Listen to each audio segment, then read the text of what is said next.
Guys, super special unboxing today. I have the Metal Gear Solid Legacy Collection.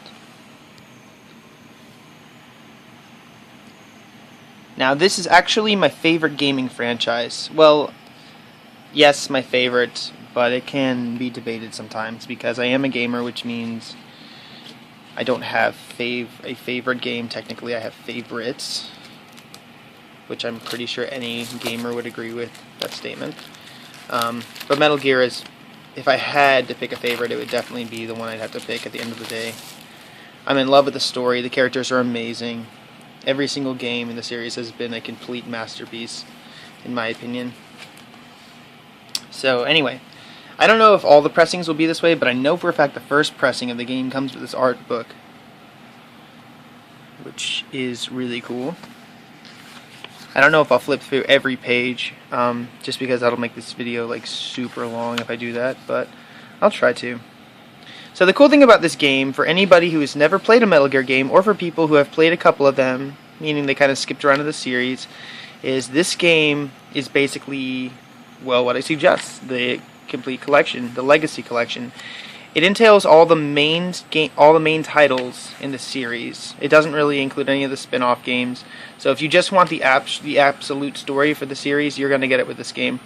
It has the two original Metal Gear games that were released on the MSX, which is Metal Gear and Metal Gear 2, Solid Snake. Those games were originally only available in Japan. America received an enhanced remake of the first one on the NES back in the 1980s, but it wasn't the traditional version that was directed by Hideo Kojima. Anyway, but the original MSX games were remade, were ported onto the substance version of Metal Gear Solid 3 Snake Eater on the PlayStation 2, and they had English dubbing, obviously. Or not dubbing, I'm sorry, subs. The original games were all just subtitled. We're talking the 80s here. This is before gaming, voice acting.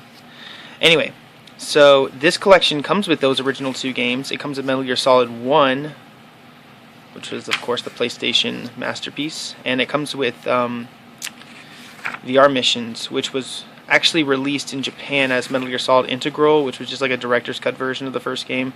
It didn't really add anything new to the game except for it was basically the international version of the first game, so all the characters were speaking their English voice actors respectively, and it had the VR Missions disc included onto the game.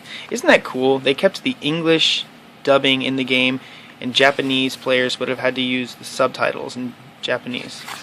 Anyway, so, and then this collection also comes with the subsistence version of Metal Gear Solid 2 Sons of Liberty, and it comes with the substance version of Metal Gear Solid 3 Snake Eater. It comes with the, what Konami's calling Trophy Edition of Metal Gear Solid 4 Guns of the Patriots, which just means that it doesn't have Metal Gear Online, I guess, but it has the trophies.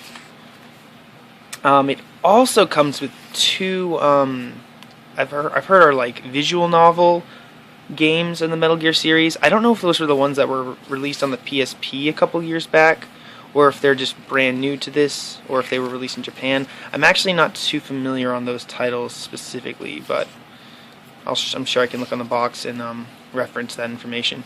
And then, of course, the game comes with Peace Walker, which was originally going to be called Metal Gear Solid 5 Peace Walker, but they did away with the name. I've read that they did away with that name because Hideo Kojima felt that since it wasn't going to be a console game, it would have been more accurate for him to give it just a tag on the name instead of a actual number for the series. People wouldn't feel like they're missing out on as much if they didn't have access to a PlayStation Vita or if they didn't own one. So yeah, I actually flipped through the whole book.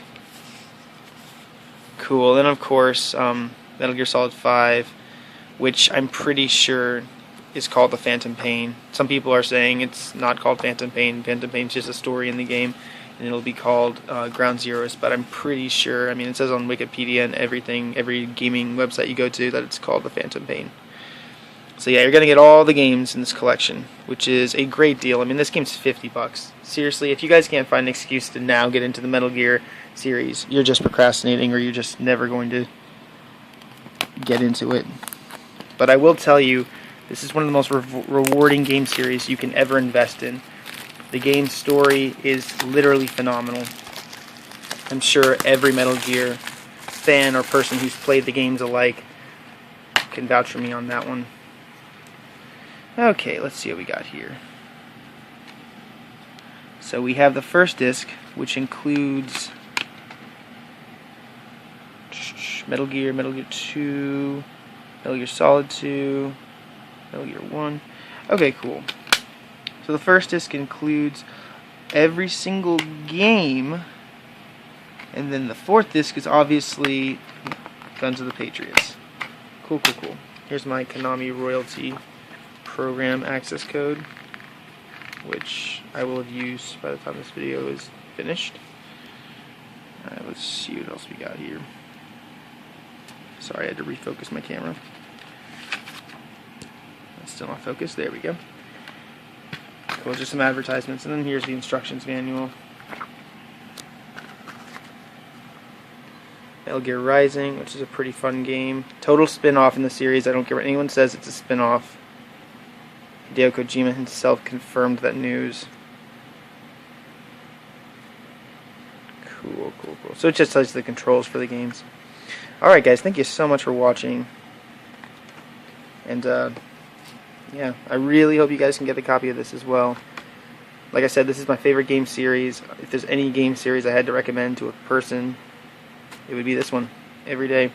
The games have been very consistent in how well they've played out. They've been very traditional to the storyline. Great gaming series. Thanks so much, guys.